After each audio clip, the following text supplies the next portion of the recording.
few weeks here on old planet Earth. One minute everything's normal, the next, boom! Frickin' monsters all over the place. Nobody knows what started it all, but it became clear in a hurry that folks ain't prepared for stuff like this these days. That ain't much of a surprise to me. My name's Hubert Beasley, and I've been teaching high school history for the past 30 years. And if there's one thing I know, it's that people today can't handle any problems that don't involve kitten videos or putting bacon on things. Which is why it's probably a good thing that I've been working on a little project in my spare time. You ever hear about home brewing? Well, that's what I do, except instead of beer, I make human clones. Yup, right here in my garage. Now, don't worry about where I got my DNA samples from, just know they come from excellent sources. You see, being a history teacher means I know all about times when folks really knew how to fix problems. That's right, the past. And I figure if I can just bring back clones of history's great leaders and heroes, I can give them a second chance to save the world.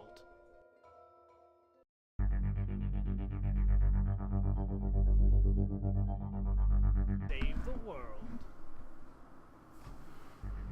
Yes, indeed, folks. Welcome to Second Chance Heroes, a game developed by Rocket City Studios, who, to the best of my knowledge, have developed nothing else besides this game. So as you can see, and you might have been able to tell from that intro, this is a game wherein you play as historical figures in the absolute greatest sort of setting, a hack and slash RPG. What they were destined to do, of course. This is what these people were born for.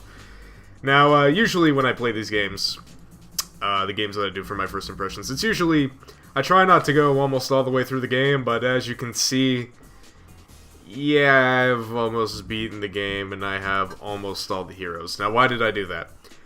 Because I wanted all the heroes. This game is obscenely compelling. This game is ungodly fun. And it really comes down to the fact that it's a myriad of factors, but I'm already starting to gush. So before I go into anything, let's go and look at the options menu. It's pretty sparse. There's not a lot to it.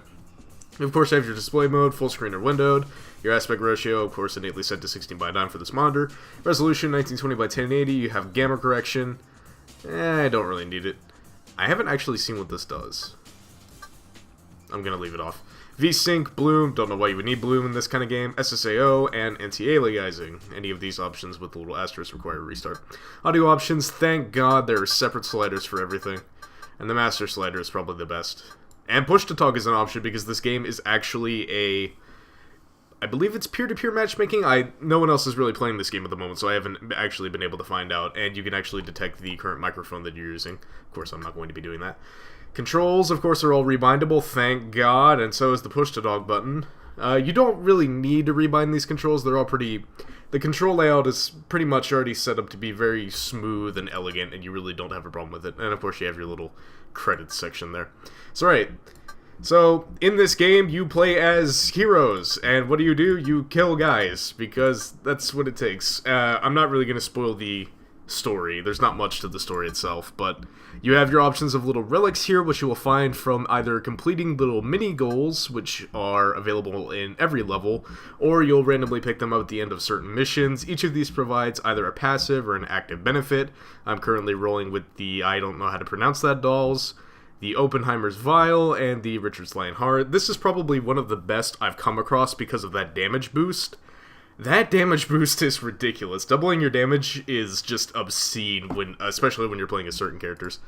So, since I'm looking at characters, let's go ahead and look at what you have available. So, in the full game, you have Abraham Lincoln with a chainsaw, Blackbeard, Cleopatra, Genghis Khan, Joan of Arc, Julius Caesar, Leonardo da Vinci in a fucking mech suit, Marie Curie, who is, I'm probably going to have to show you her, Montezuma, who's a little bit bland, Napoleon Bonaparte, who is literally riding a cannon, Nikola Tesla, who is the Lord of Lightning, and Queen Elizabeth, who makes Duke Nukem jokes of all things. It's actually pretty hilarious. So, Julius Caesar's one of the more vanilla characters. He has a really funny ability, the Great Caesar's Ghost, which basically, you get killed by an unseen force, and then you just return as a ghost. It's pretty hilarious. But the most fun characters I find are Leonardo da Vinci, obviously, and we'll go with Marie Curie. These aren't the best by far, and I haven't actually upgraded them that much because I haven't found them that tough. But they're certainly pretty fun to play, and they do have some pretty humorous dialogue. So at the beginning of every mission, you'll be given a little kind of splash screen that'll tell you what's going to be going on in the mission. With these little comic panels sort of style. I actually kind of like it. The game is very interesting in its style. The actual game itself doesn't look anything like this. It's very cartoony, I suppose is a good way to put it. So let's get into it. This game actually has really good music, and it usually runs at a solid 30 frames per second, but for some reason it's getting stuck at 60. Well, it's where they always go in movies, right? Also, I figure we might be able to distract these monsters and give any survivors a chance to escape. So, let's make with the monster killer. Right, so let's go about it. So as you can see, you have a left click and a right click ability. These are bound, of course, to the left mouse button and the right mouse button. The left mouse click is, of course, just your basic attack. For Leonardo da Vinci, he fires grenades! And of course you can attack different objects in the environment. Often they will yield some kind of XP orbs or health pickups, which are pretty good. So you'll notice that the main enemies of this game are also zombies. Pretty fun. It's kind of odd the way they explain it. Minor story spoilers as if you care. You probably don't care in a game like this. This game is not about the story, but there are zombies because aliens, and that's happening because military. That's about the gist of what you'll learn from it. It's not that in-depth with its plot. So in addition to zombies, you also have a few other kind of supernatural evil beasties. You got the werewolf right there. At certain instances, you can actually find vampires floating around. And there is actually a really good amount of enemy variety in this game. You come across tons of different enemies throughout all of the missions in this game, and they become very useful. Now, you'll see these little pickets on the ground here. Now, what are these? These are actual boosts that you can kind of use pressing the responding key for this, the 4 key. They work similarly to the relics that you take at the beginning of the game, but they are limited use, and you'll find them all throughout the level. They're basically power-ups. There's a bunch of different kinds. Who's there? Alright, so this is something that happens occasionally. You'll set off alarms, which will basically work how alarms did in Left 4 Dead. I have to say this game kind of borrows a lot of sort of concepts, not really styles, from Left 4 Dead. Also, the zombies are attracted to zombie female dancing, and we can use fire on them. Yes, it's glorious, isn't it?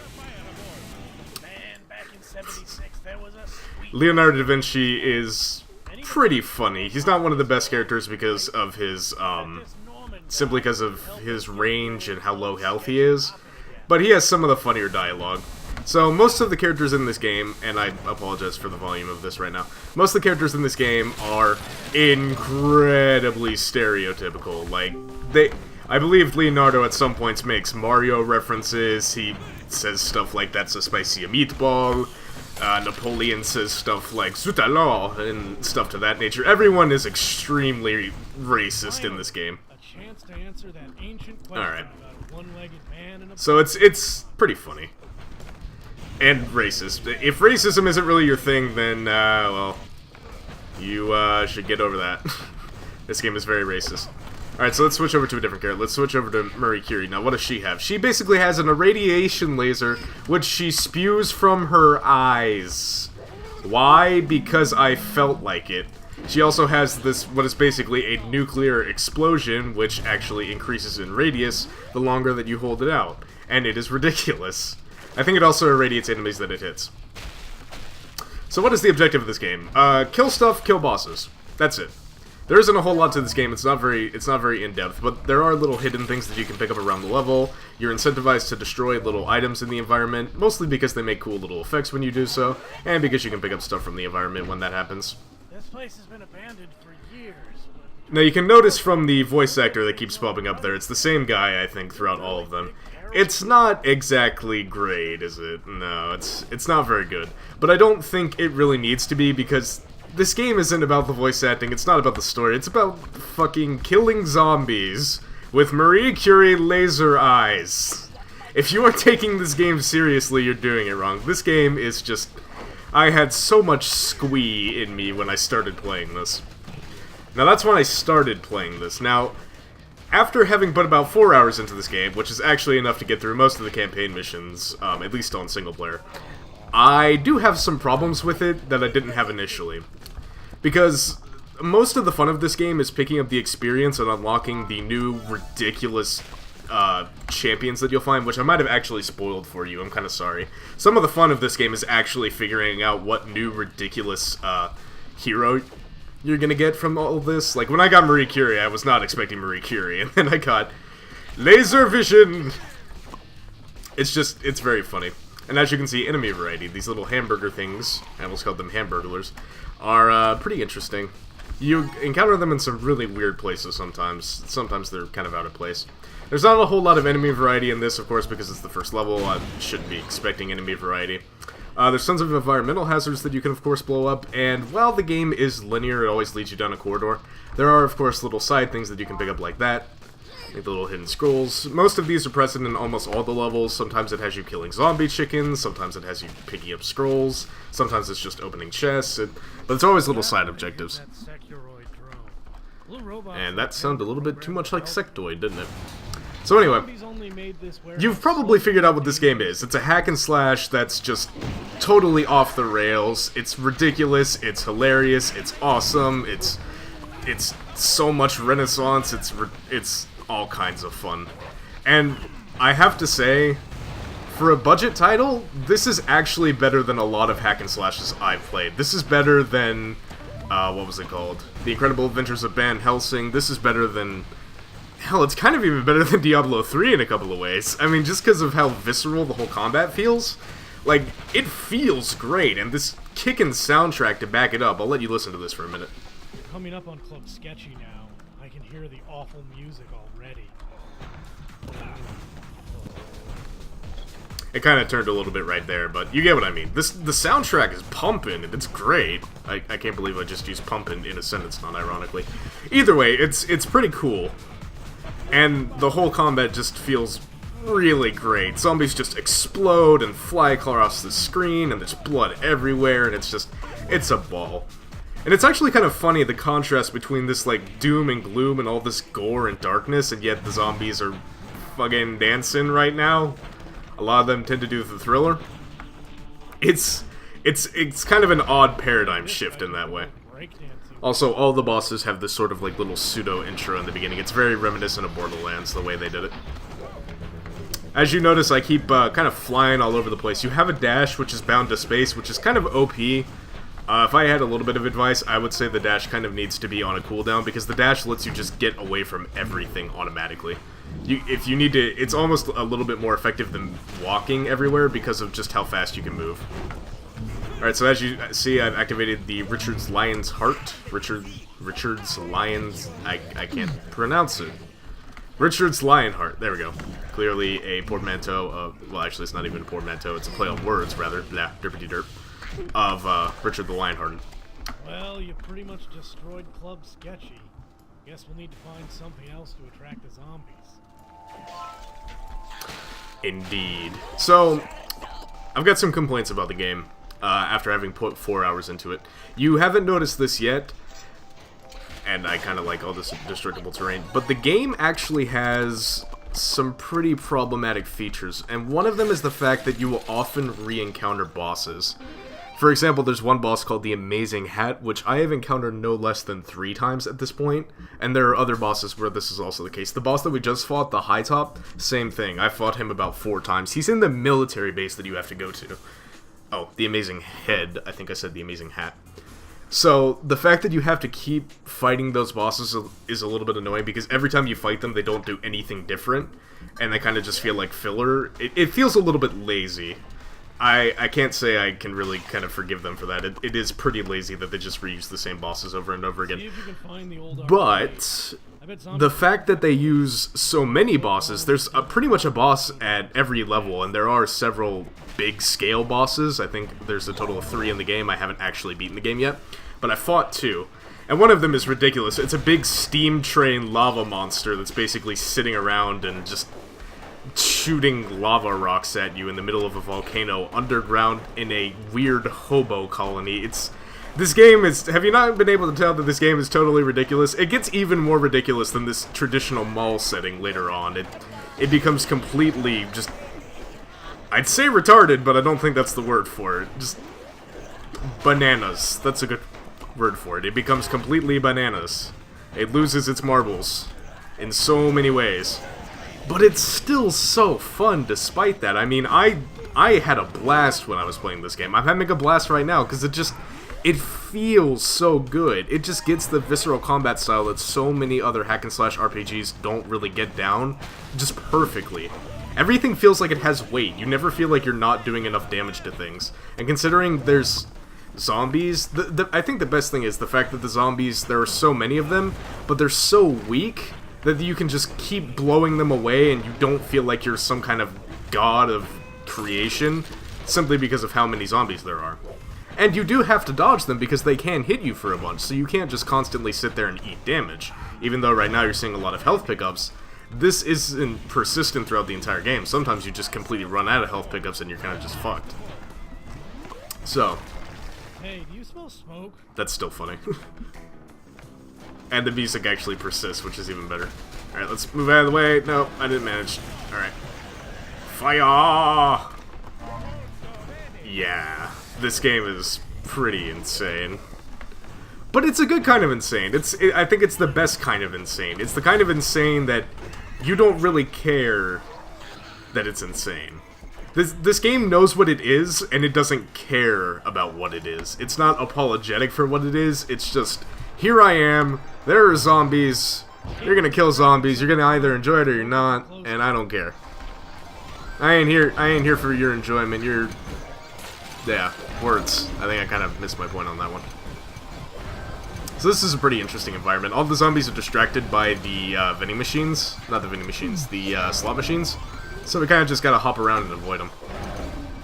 This beam actually cuts through multiple zombies, which is okay, but it's not great. Marie Curie is not my favorite character. Alright, so here we are in the Healing Waters Brewery, which has basically just been overrun by hobos and zombies, and it's pretty screwed up. But this is my favorite character. This is Napoleon.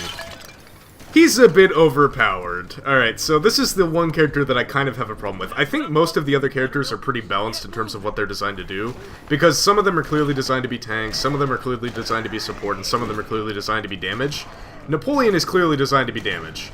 You saw the kind of time I was having killing stuff before with Marie Curie. Not a problem with Napoleon. And the problem is, it's multiple fold. So this is the Amazing Head, as I said before. You would have noticed before that this is the guy that we were supposed to be fighting on the last level. We're not fighting him anymore. Now I'm going to show you why Napoleon's a little bit overpowered. That is Napoleon's cannon, which is his secondary ability. It deals huge amounts of damage, and it comes off of cooldown pretty quickly. You can pretty much fire off 2 shots before you run out of fuel, but you can see I'm pretty much just decimating this boss because of how powerful this is. He's not even a challenge to me, and that's not even because Napoleon's almost fully leveled up, but even then, it's just a joke. The problem is Napoleon's spread on his musket shot, and the damage it can do, and how far it goes, is just ridiculous. Napoleon has more AoE than any other character in the game, and as a result, in a game where you're fighting hordes of zombies, AoE is kind of necessary. You can see I'm just clearing out this whole bridge, and they can't even touch me. The balloons are more threatening. So in situations like this, I'm kind of left wondering why Napoleon kind of exists, because he's just so much more overpowered than any other character because of his AoE capability. Now here's the Karate Klutz, which we fought in the last level. Yeah, like I said, they really reuse bosses. Now let's put on the double power with Napoleon and see how fast I can kill this fool. Yeah, he's pretty much already dead. I pretty much took out half of his health with a single hit. Napoleon is ridiculous, and he's definitely the best damage dealer in the game. Now, I have to assume he was designed to be this way, but even then, he is more efficient than pretty much any other character you could get, sheerly for the fact that he has such incredible AoE. No other character can hit this many targets like he can. Not even Abraham Lincoln with his spinning chainsaw can hit this many targets. Napoleon is just too strong. Like, watch. Look, they're all gone. One hit, and I can do it again. Boom. All gone. It's so powerful. It's obscenely powerful, and you can just keep doing it over and over again.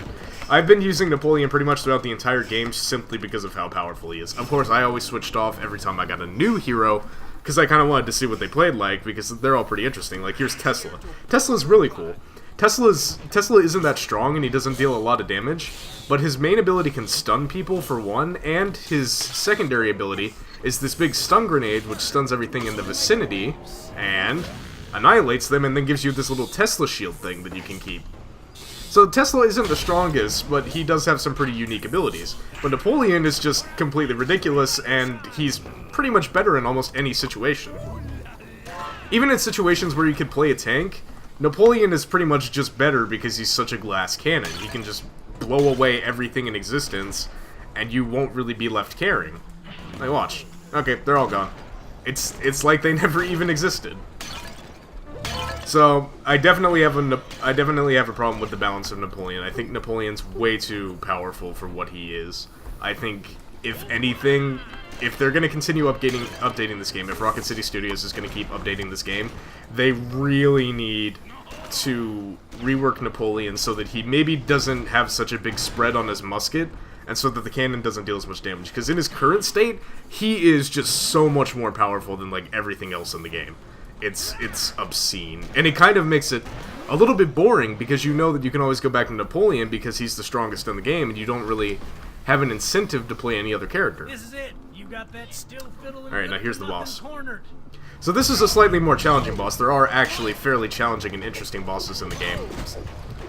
This one has a lot of little jugs that'll hit the ground, and these will stun you if they hit you. A little bit annoying. Actually very annoying. This fight, the first time you go through it, is pretty difficult. I'm having a pretty hard time with it anyway.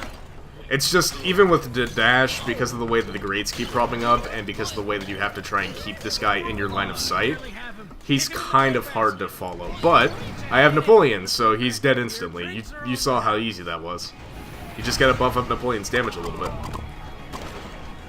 But luckily the soundtrack is awesome, so I guess it kind of makes up for it. I don't know. I really think Napoleon needs a balance. Oh, zombie chicken. There we go. That was a goal. I missed them. I actually beat it a little bit faster than I had before, so I get bonus XP. So I should probably explain how this works now. I kind of need to get into the game to do this. You need to get experience from the level, which is of course dropped by enemies and objects in the environment in order to upgrade your hero. Now these become incredibly expensive as you move on. I mean, this is rank 3 and it already costs 6,000, now it's already up to 10,000. It costs a lot to upgrade heroes, so generally it kind of railroads you into picking the heroes that you really, really want to play, and then you kind of just get stuck leveling them up because nothing else is really that good.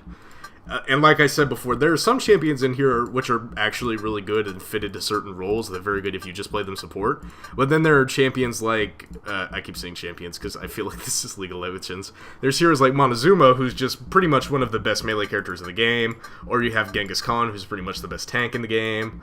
Or you have... Elizabeth, who's probably the second best range character in the game behind Napoleon. You have Marie Curie, who's probably the best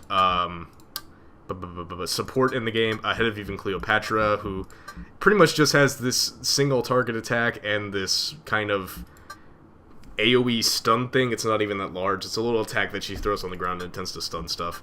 Blackbeard is actually pretty interesting, but he's not that useful when compared to Genghis Khan, because he's clearly designed to be a tank because of his get over here ability, which I just noticed is hilarious.